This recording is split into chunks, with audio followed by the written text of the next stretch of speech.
as President Trump took the stage to champion the Second Amendment at a National Rifle Association convention on Friday. A United States senator sought to counter his message by unleashing a Twitter storm using the names, ages, and pictures of gun violence victims. Senator Christopher S.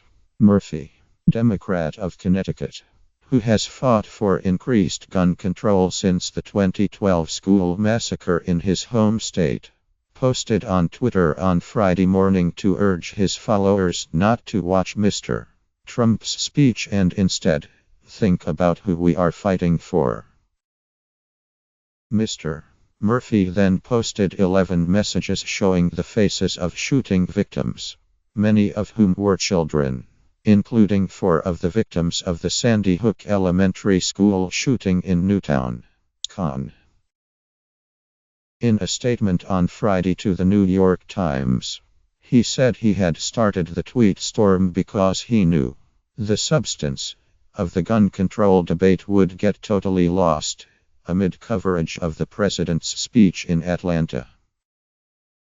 I wanted to show some of the faces of Washingtons in action, to share a small sliver of the lives we've lost because our nation is overflowing with guns, Mr. Murphy said in the statement. This issue is only controversial in the halls of Congress. Outside Washington, people understand the horror of gun violence and are increasingly unwilling to tolerate a Congress that is owned and operated by the gun lobby. A spokeswoman for the N.R.A's Institute for Legislative Action said that Mr. Murphy's posts were a stunt. It's appalling. Chris Murphy exploits victims to push a gun control agenda even he admits wouldn't stop criminals from committing crimes, said the spokeswoman, Jennifer Baker. Voters are sick of politicians who spend more time on publicity stunts than solving problems.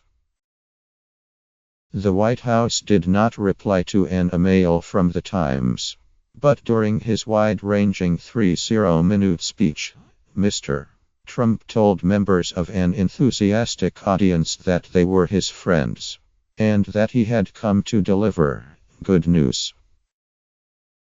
The 8-year assault on your Second Amendment freedoms has come to a crashing end, he said.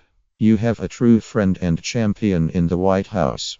No longer will federal agencies be coming after law-abiding gun owners. No longer will the government be trying to undermine your rights and your freedoms as Americans. He added, as your president, I will never ever infringe on the right of the people to keep and bear arms. Never ever.